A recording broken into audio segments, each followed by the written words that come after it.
to the Dawgs podcast with your hosts, Blake Reneker, Justin Charles, and Josh All. Hey, what's up, Browns fans? Welcome back to another episode of the Dawgs podcast presented by Manly Bands. Josh All, your host today, coming to you guys talking about everything from joint practices with the Carolina Panthers yesterday, ahead of the Browns' first preseason game tomorrow night. So happy football eve for the Cleveland Browns. It's finally here. We're finally going to get to see this team on the field, whether you're optimistic or pessimistic about the team. Either way, you've been waiting to watch this team play some football finally, because it's been a long offseason. We've had all the free agency and the draft and the mini camps and the OTAs and training camp already and all this stuff. It's finally time to see these guys get on the field and see what they can do in a real game setting. Now, of course, preseason is not really a real game per se, but at the same time, it is NFL action against an opposing team in a game situation and setting. So it's still a great time to get an evaluation and start to see what some of these younger guys can do, the UDFAs, the rookies, that kind of thing, the roster bubble players, all that sort of stuff. Now, I will tell you guys, if I look a little blah today or sound a little drained, up all night with the baby.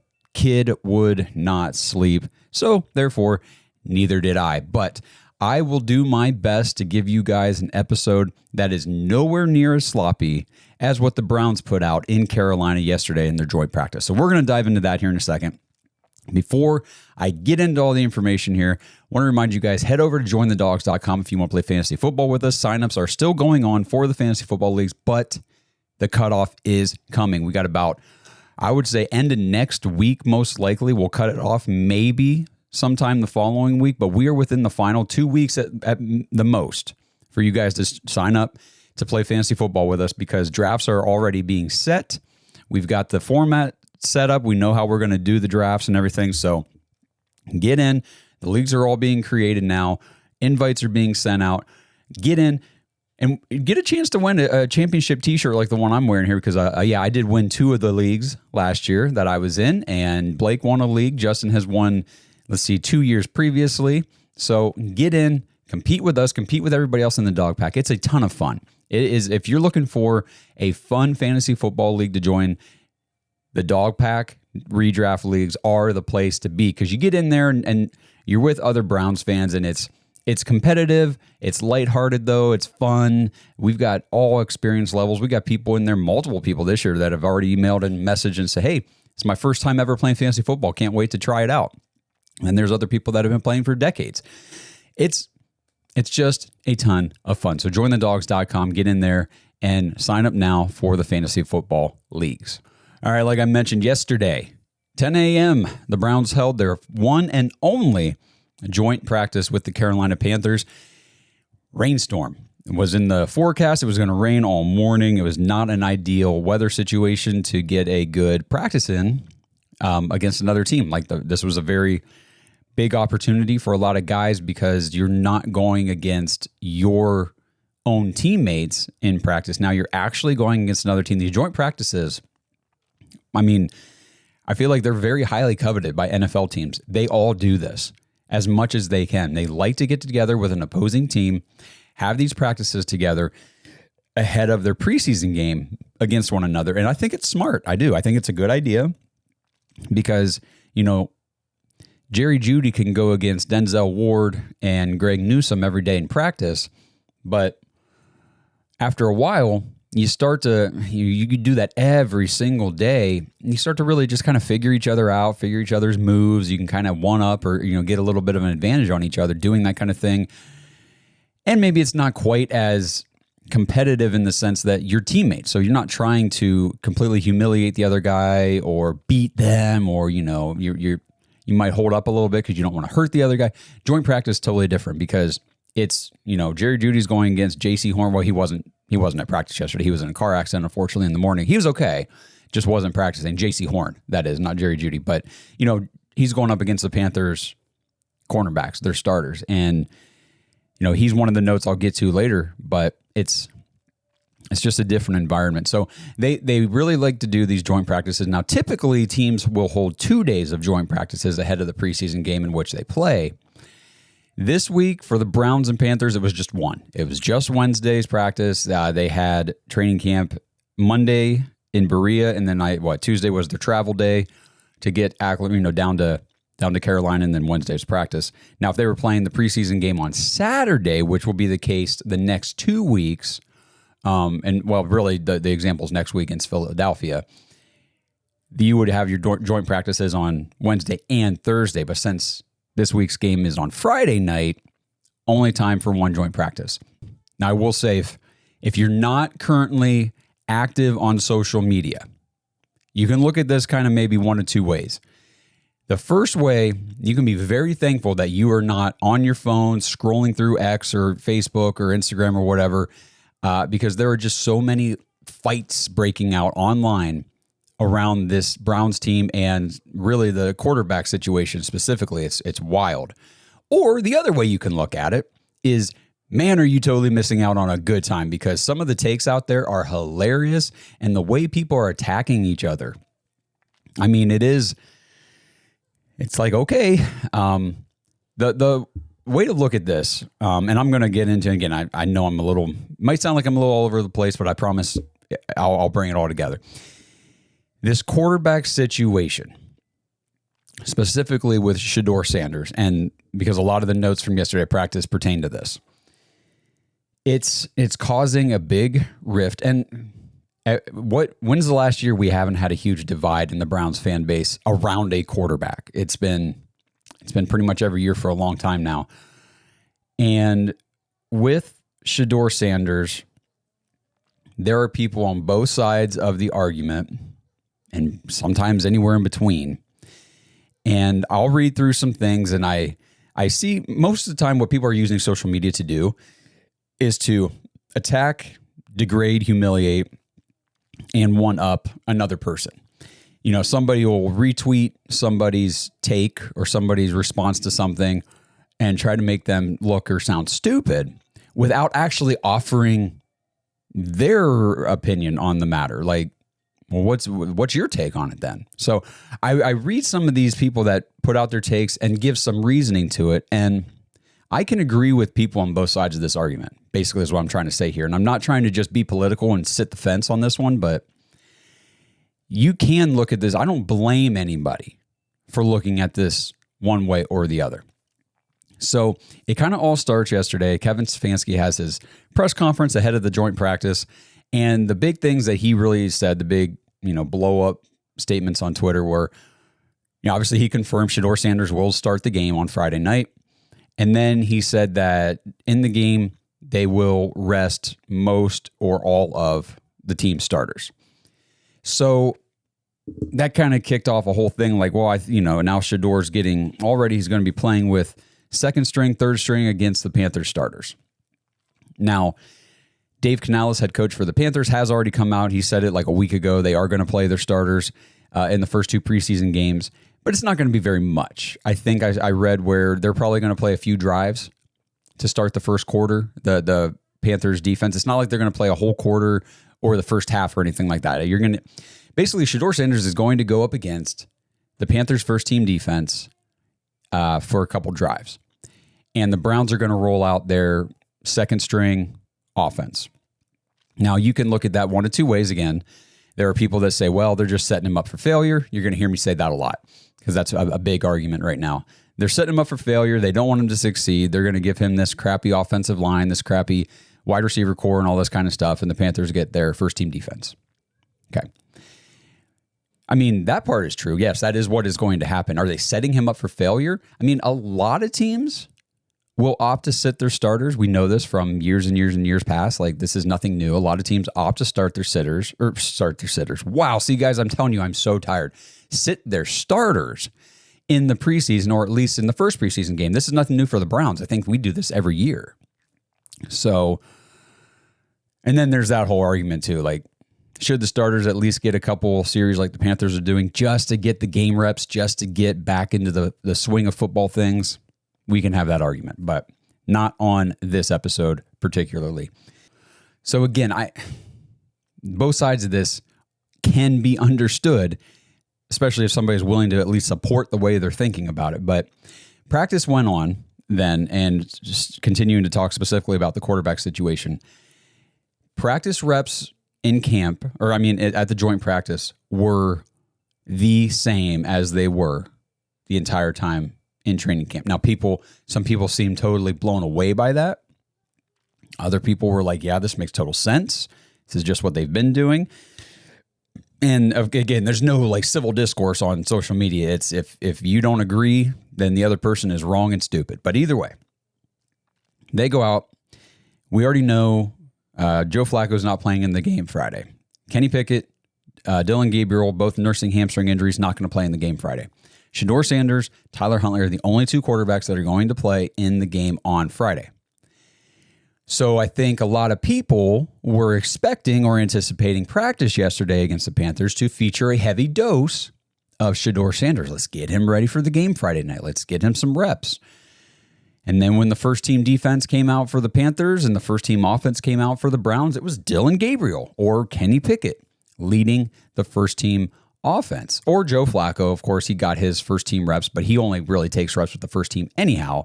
So if I leave Joe Flacco out of the discussion or out of the mention sometimes, it's because he's just a given. Joe Flacco is just a given. He's the starting quarterback for the Browns until, it's said otherwise. That's just how I assume the situation. So now you got people saying, wait a minute now, Kenny Pickett and Dylan Gabriel are out here taking first team reps and they're injured? I mean, and the national media specifically, they probably didn't really follow the fact that Dylan Gabriel was limited or supposedly going to be limited on Monday's practice and then ended up practicing pretty much the entire time anyway. And they haven't been following the situation the same way that we have, being exclusively Browns fans and Browns media driven. So, Dylan Gabriel's, he's the guy the Browns, if they could pick a guy if they could just handpick any of the four and say, this guy, boom, magic wand, he is ready to start week one and be our guy, they would pick Dylan Gabriel. 100%. You can't convince me otherwise. And it all goes back to him and Shedeur are both rookies. They're both rookie quarterbacks. One's a fifth rounder, one's a third rounder. There's not a whole hell of a lot of difference between the two if you just break it down on surface level.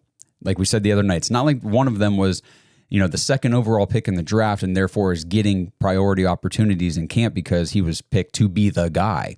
Neither of them were picked to be the guy. The Browns might have picked Dylan Gabriel thinking we want him to be the guy, but your draft capital allocation toward him doesn't say that he was picked to be the guy. Either way, one rookie has been handed first team reps, first team opportunities, despite struggles, and the other rookie has not. And is that a fair situation? No.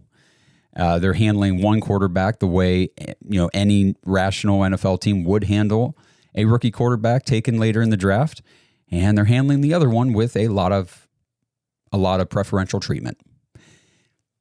It is what it is. And for all the people that are upset about Shador Sanders not getting a fair shake at anything right now, he's the only one who doesn't seem too concerned about it or doesn't seem upset about it. Shador seems just happy at the opportunity, grateful. He's ready to go, and he's ready to prove that he is the first round talent that he was, touted as coming out of college. And that's what makes this, and I see all the people that say, it's crazy, all this context and all this talking and hype about a fifth round rookie. Okay. And we've kind of said that too since the draft, especially early on after the draft and everything. But guys, you're kidding yourself if you're trying to convince yourself that Shedeur Sanders is a typical fifth round rookie quarterback. You're just missing the boat. You're missing the point on the whole thing. He is not. This is not a typical fifth round quarterback. Everybody, okay? And I'm serious. I'm doing a sweeping declaration here, but everybody had him as a first round talent. Everybody who, breaks down quarterbacks or draft prospects and is worth a damn to listen to had him as a first round talent. Now, we've never really seen anybody who is a unanimous first round talent fall clear to the fifth round. Yes, there was the Malik Willis a few years ago where some people thought he could be a first-round pick, and he ended up being taken later in the draft.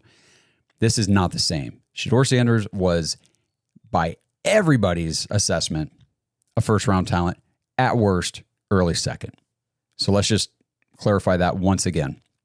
So this is a unique situation. The Browns have a unique situation on their hands, and they're taking the stance that, yes, he's a typical fifth-round rookie.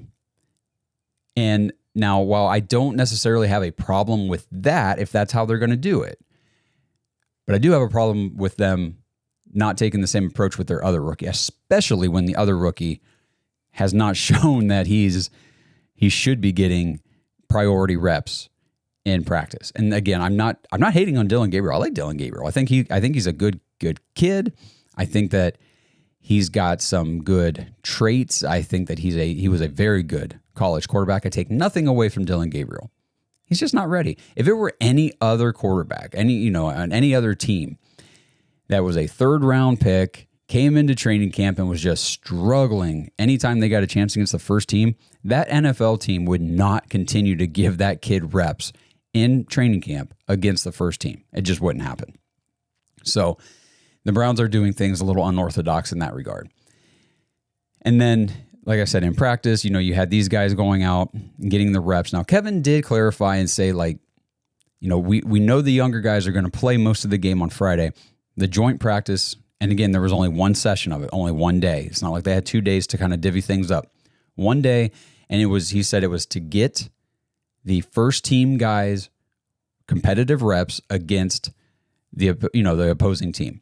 And that's what they did. They got their first team reps. Now, you can argue again who should be and who shouldn't be part of the first team, but the guys who are considered first stringers, and that would be Flacco, Pickett, and Gabriel. You have to list all three of them as first string quarterbacks because they all take first string reps. So they got their priority reps against the Panthers first team guys.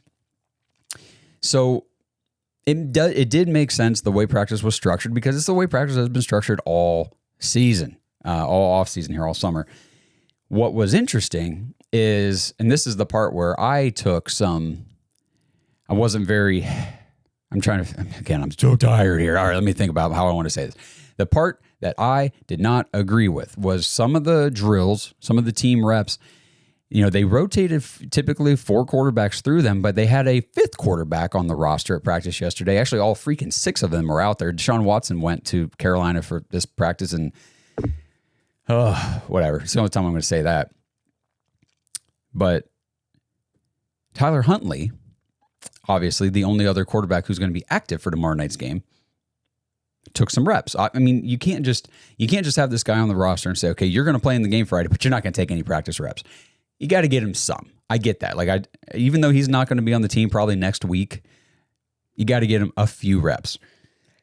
The problem I had was in order to get him reps as one of the 4 quarterbacks, you had to obviously skip over reps for one of the other guys. And the other guy that was getting skipped over was Shedeur Sanders. He's the dude you just said before practice, he's starting the game. You got 2 quarterbacks who are injured. One of them is a fellow rookie who has not looked very good in camp anyhow. So they gave the 2 injured guys, one of them an injured rookie who has been underperforming, priority reps in the practice prepping for Friday night's game over Shedeur Sanders so that they could get the practice squad quarterback who, like I said, won't be here next week probably, his own reps. It made no sense. Now, that part made no sense to me. And again, I think it goes to the people that say, the Browns are really trying to put Shedeur in his place. They're really saying, we don't value you. I mean, I see the people that say, well, that's not what they're doing. This is just the logical progression of things. This is just the way practices are run. I can see it both ways, guys. I really can. I really do. You tell this guy that he's going to be your starter on Friday night, and then you go through drills, and the guy that's not going to be on the team next week is taking reps instead of you. I get it. I can totally understand where people are coming from. I mean, and it's not just me. I mean, you got guys like Zach Jackson from The Athletic was there yesterday, and even he was tweeting like, hey, Tyler Huntley's out here getting reps instead of Shedeur in some of these drills. I don't really understand why they're doing this. I mean, he didn't say that, verbatim, but that was essentially the gist of his tweets. He said even Allen Iverson would say this is an important practice to get a guy ready for the game on Friday night.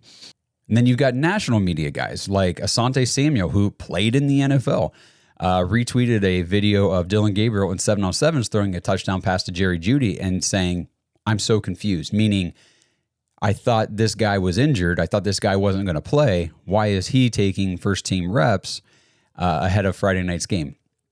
And it's another thing with Dillon Gabriel. I like the kid. I do, but people make a fair point when they say, hey, he looks a lot better in 7-on-7s than he does in 11-on-11s. Why? 7-on-7s, there's no offensive or defensive line. There's no pass rush. There's no pressure. There's nobody in his way. There's nobody in his throwing lanes. He's much better in those drills as expected, and that's what he participated in yesterday. So I guess ultimately here's how I see the Browns quarterback situation. And I'm gonna move on from quarterback situation, just talk the team here in a minute, but you got 4 quarterbacks. Only one of them has the potential to be the future at the position for the Cleveland Browns. It ain't Joe Flacco. Joe Flacco is 40 years old. He will not be on this team next season. It won't be Kenny Pickett. I mean, we've seen Kenny Pickett. It's not going to be Kenny Pickett.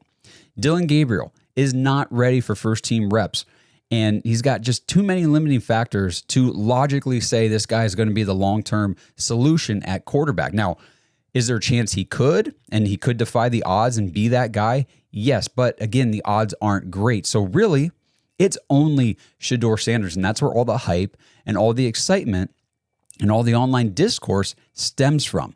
Shedeur Sanders is the guy who was graded as a first-round talent. He is the guy a lot of people wanted the Browns to take at number 2 overall. He is the only one. He's the NCAA's leading completion percentage quarterback in college. He led the league like in passing yards, and he had the most touchdowns. Like he's that guy.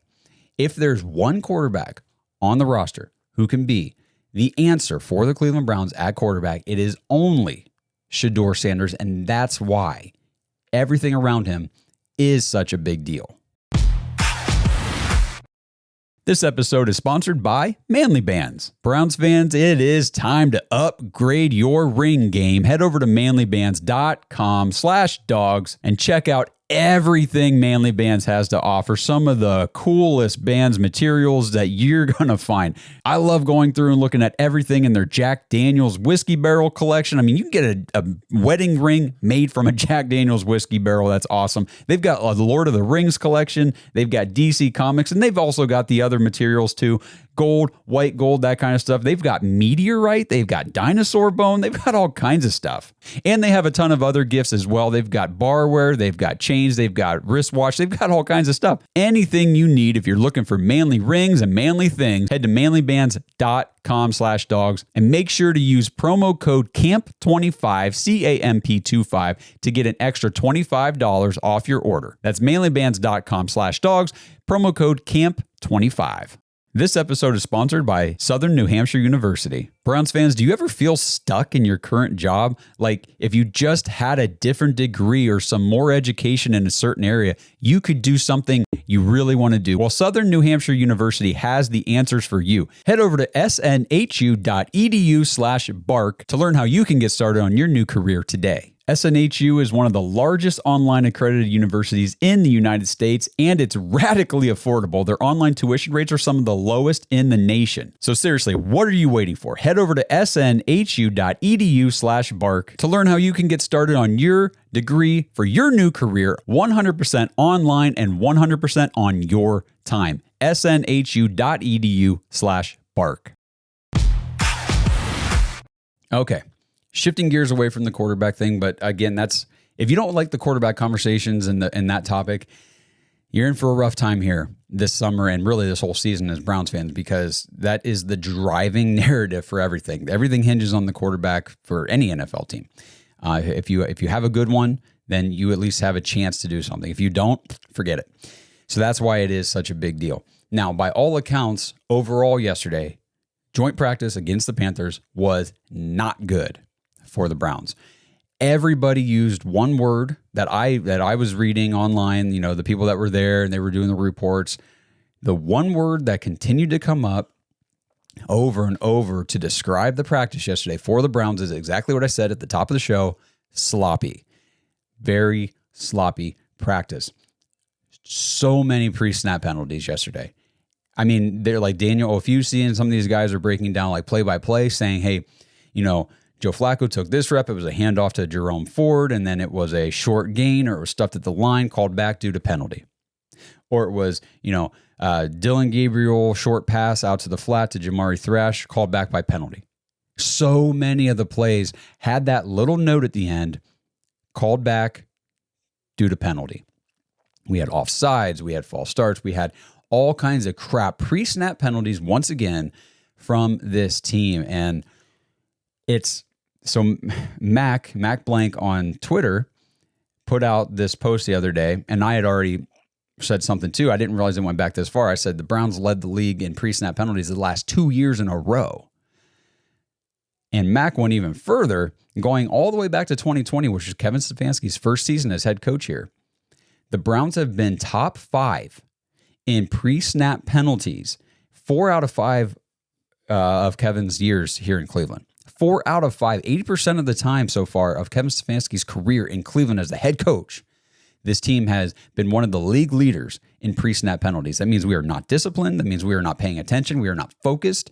And it goes back to coaching. Yes, I know the coaches aren't out there telling guys to hold or jump off sides or whatever, but penalties are a coaching thing. You iron these things out in practice. Excuse me. Other NFL teams don't seem to have a problem with it. Some do, but I don't want to be like the ones that do. I want to be like the teams that don't. Going back to 2020, the Browns were second in the league in pre-snap penalties with 46. The following year in 2021, they were third with 46 again. In 2022 was the lone outlier. They were 24th, down toward, in the second half of the league for once with just 28. And then they bounced back in a bad way in 2023, led the league with 54 pre-snap penalties. And then last year, they took the cake, topped themselves, did everything they could to be number one again with 61 pre-snap penalties. It's terrible. This stuff has to stop. The problem is it's not going to. I don't think, anyway. I think tomorrow night when we watch the game, we are going to be frustrated collectively as a fan base at how many penalties this team is going to incur. Offsides, alignment, I can't even think of the terms right now. My brain is fogged up. But you know what I'm saying? When they don't line up correctly. Illegal formation. That's the one. That's what I was looking for. Illegal formations, offsides, holding. Our offense is going to be in second and long, first and long, more than we're going to like to see. I'm predicting that. I think it's going to be bad. There was a video then. So we want to talk about, quarterback. Obviously, it's going to be Shedeur Sanders for most of the game tomorrow night, or at least it should be. Maybe I'll talk about that here in a second if I remember. But he's going to get second, third team offensive linemen throughout the game. So there was a video of Panthers rookie defensive tackle Cam Jackson completely obliterating one of our offensive linemen in a one-on-one drill. I mean, just put our dude on his rump, like boom, smash this guy to the ground. It's like, holy crap, that's a sack. Like, it's as soon as the quarterback takes the snap, he's on the ground. The funny part about this is the Browns lineman that got humiliated in this drill was number 62. And I went and looked, and when you go check out the Browns depth chart, or their roster listing on their website, there is no number 62 on the team. So I have no idea, no clue who this dude was, who this offensive lineman for the Browns was who got smashed in this drill. But he could very well be one of the linemen playing with Shedeur tomorrow night. So just keep that in mind. There were highlight videos, and again, not many coming from the Browns side of things. But I went and I followed, some of the Panthers beat writers and reporters that were there at the practice yesterday and what they were posting. Bryce Young, Tet McMillan had some nice plays against our defense. Tet McMillan, the rookie out of Arizona, a guy that, the Browns easily could have had. I think he went, 8 overall to the Panthers. And he had a nice touchdown grab against our first team, a couple other big plays. Jerry Jeudy, on a positive note, I mentioned him a little bit earlier, but Jerry Jeudy continues to look very good. Very, very dominant out there. Had some big plays. He did have, I think, a long touchdown or something from Joe Flacco at one point against the opposing defense yesterday. I don't really know what drill that is. I'm not sure if were there any touchdowns in the stat tracker. I don't even care. Don't even care. Doesn't matter. But Jerry Jeudy continues to shine, and he is going to probably be the lone bright spot at the wide receiver core. I think that, we're all excited for Cedric Tillman, and I think he's going to have some nice moments. I don't know if he puts together an overall nice 2025 campaign. We'll see. Jamari Thrash running with the ones, so he is listed as that starting slot receiver. And I saw one of the national media people said, it's interesting, Jamari Thrash listed as starting slot receiver instead of Deontay Johnson. Deontay Johnson's not a slot receiver. We've covered this. 14% of his career routes have been run from the slot. That's it. 86% of Deontay Johnson's career routes have been run from the outside. Deontay Johnson is an outside receiver. He is not a slot receiver. So he is competing for targets and reps and things like that, snaps, with the other outside receivers, which the number one primary outside receiver is Cedric Tillman, runs the majority of his snaps from outside, though he does run more slot snaps than even Deontay does, and then Jerry Jeudy is about a 50-50 split. So just kind of understanding what role these wide receivers play. Just because Deontay Johnson is a good route runner does not mean that he is a slot receiver. Does not mean that he is going to dominate, and that's not where he plays the best at, and that's not where he's been utilized throughout his career. So kind of touching one more time here on this quarterback situation for tomorrow night. Shedeur Sanders, and I want to say this now ahead of the game, obviously, because we don't know exactly how this is going to play out, but in my opinion, Shedeur Sanders should play the entire game. He is the only active quarterback tomorrow night who's going to be on the roster. Tyler Huntley is not going to be on this team.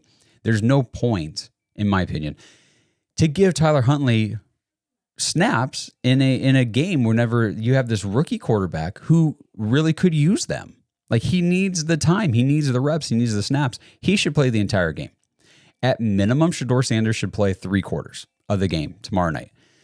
If he plays any less than 3/4, I don't think the Browns are going to do this. It would be really stupid for them to do it, but if they gave Shedeur the first half and Tyler Huntley the entire second half, then you know that Shedeur is just not in the cards for the Browns this year. And as much as that might suck to hear as a Browns fan who's hoping for him to be the guy or to get an opportunity, it's kind of the situation. Zach Jackson was, his big thing yesterday. He said, the Browns said they're going to start Shedeur on Friday, but they've also confirmed that the quarterback competition continues between Joe Flacco, Kenny Pickett, and Dylan Gabriel, with Shedeur Sanders as the clear fourth option. And I talked about that in the breakdown of how things went at practice yesterday. So that's just something to watch out for tomorrow night. How long does Shedeur get to play? Again, I believe it should be the entire game. I don't see any reason not to, unless you're just trying to not burn the guy out, or he's getting, obliterated out there, or whatever the case may be. But the kid needs reps. He needs snaps, and this is a perfect opportunity to get them. I just don't see the point in using Tyler Huntley unless you absolutely have to. Again, logic and that kind of stuff, not always the Browns' forte when it comes to these sort of things. We know that. But we'll see. We'll see how the game goes. Again, prepare for, it was by all accounts, a very sloppy practice against the Panthers. So therefore, I would just caution you guys, prepare for a very sloppy game against the Panthers, especially since we're not going to have our first teamers out there. And if our first teamers look sloppy in practice yesterday, you can just trickle that down heavily to the second and third string guys. They are going to be very sloppy tomorrow night. I do predict that Shedeur Sanders is going to have some good moments. I also think he's going to have some bad offensive line moments. I think he's going to get pressured. I think that there's going to be just, if you're not on social media, just continue to stay off it tomorrow night during the game. And if you are on it, just enjoy the ride, because people are going to be all over the map emotionally during this game.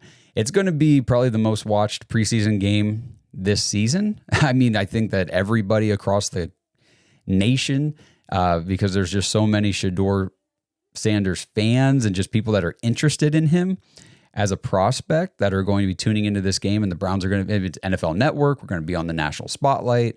So again, if we're super sloppy and we look really bad out there, it's going to get talked about. a lot. And so just be ready for that. One last thing, and I know this has been hasn't exactly been the most positive episode, but there wasn't a whole lot of positive notes coming from the practice yesterday. I think the run game could struggle yet again. It sounded like the run game was struggling in practice yesterday, and that's what we talked about during training camp. Up to this point, I mean, we've only had a handful of sessions in pads where they can actually hit.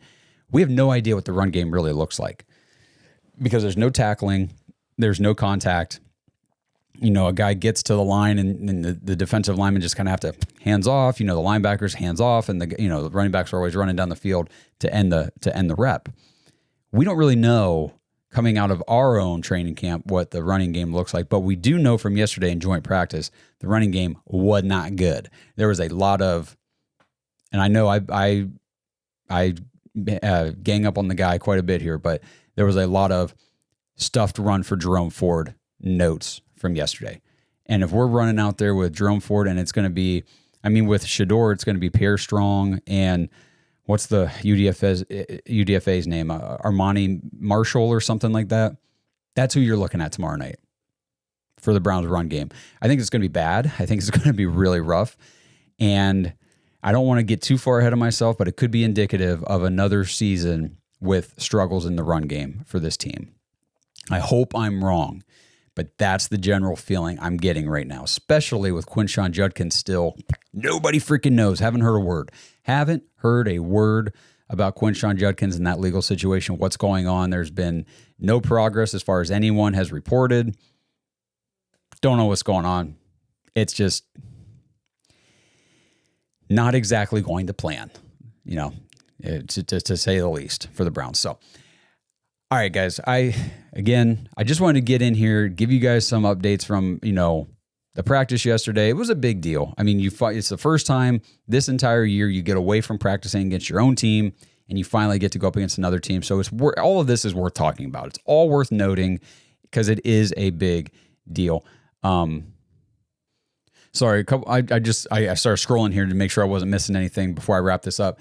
Some other notes: Zach Zinter, the Browns' third-round pick last year, offensive guard, did not make the trip to Carolina, will not play tomorrow night because of an injury. I did not see what the injury is listed as, but that's not great. That's a guy that we're hoping, can develop and, eventually be a starting member of the offensive line in the future.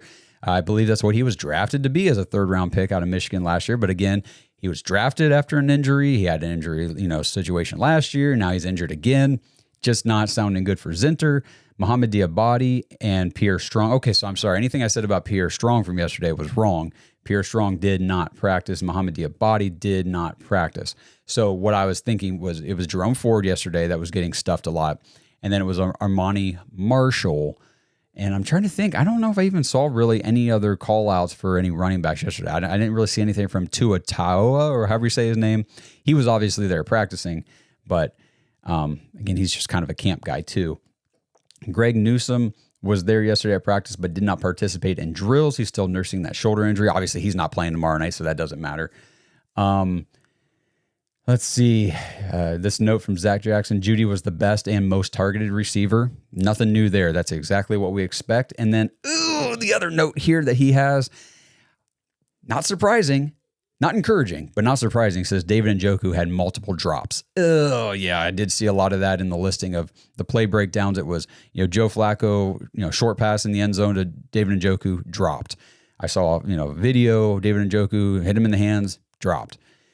I know it was raining yesterday, but dude, Chief, we love you, man. Come on, we love you, David. You're awesome.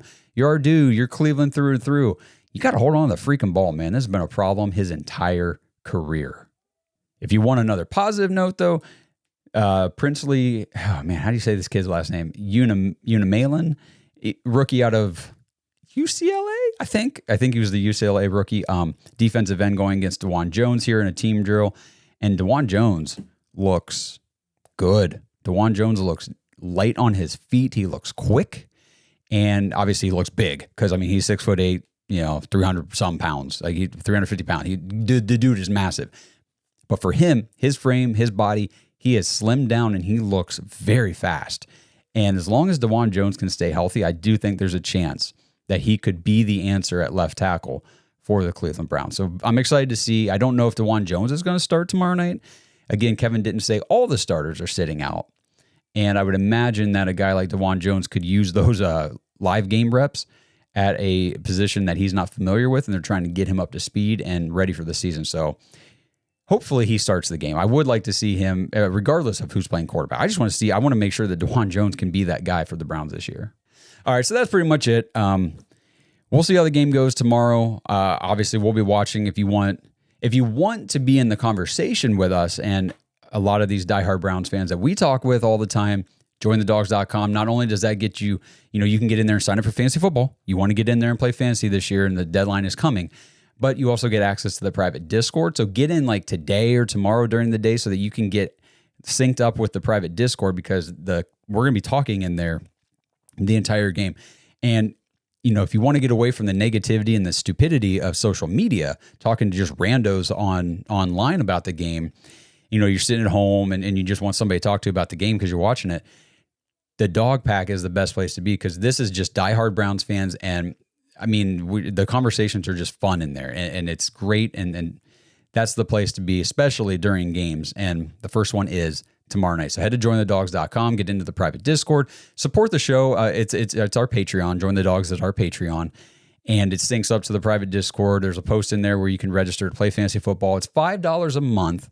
So you're basically donating a morning cup of coffee to our show each month, one time. That's it. You don't even notice the money's gone, but it does help us tremendously in our support of our independent podcast. So we appreciate everybody in the Dog Pack. Shout out to you guys. Thank you for everything you do for us and always being there to support the show. So let's try to enjoy tomorrow night as much as possible. The bottom line is Cleveland Browns football is back in action, whether it's going to be good to watch or not. We have been waiting to see some football, and it's finally here. So tune in tomorrow night, 7 o'clock, NFL Network. Browns, Panthers are going to be a ton of fun. Again, we will be doing our reaction show for tomorrow night's game on Sunday, not Saturday. We're going to be doing it Sunday at 11:30 live stream. We're going to be at Shenanigans Bar and Grill in Dover, Ohio, with Hanford Dixon to break down everything we see on Friday night. So you guys don't want to miss that episode. So stay tuned. Tap the notification bell on YouTube so you don't miss it. Like the video, subscribe to the channel. And until I see you guys on the recap show, let's go Brownies, beat the Panthers, or at least look competent out there. Please don't embarrass us, and let's have a good night. We'll see you guys on Sunday. Thanks for listening to another episode of the Dawgs Podcast. Make sure you subscribe on YouTube and follow us on Twitter at the Dawgs Podcast. Get your thoughts on the show at thedawgspodcast.com.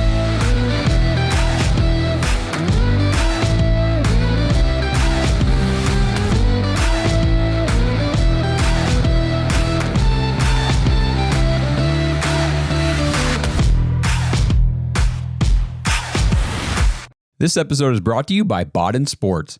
Browns fans, it's summertime. Time to get outside and take advantage of the beautiful weather and play some backyard games. Head over to badensports.com, BADEN sports.com/dogs, and check out all their summertime gear. And for 10% off your entire order, just use promo code DAWGS, DAWGS, when you check out. Now, if you guys love pickleball, Baden Sports has all the gear you need, including a variety of paddles, balls, and complete pickleball sets with a pack and go carry case so you can play in the backyard or take it on vacation to play with the entire family. Baden Sports also has volleyball and badminton sets, croquet, horseshoes, bocce, and even Vikings chess. And no summer break is complete without some good old-fashioned wiffle ball. Plus, Baden has all kinds of different basketballs with special outer layers that are designed specifically for whatever surface you'll be playing on. So don't waste 1 second this summer. Head to badensports.com/dogs to get the backyard outdoor gaming gear that your family needs and get 10% off your entire order with promo code DAWGS, DAWGS, when you check out. That's badensports.com/dogs.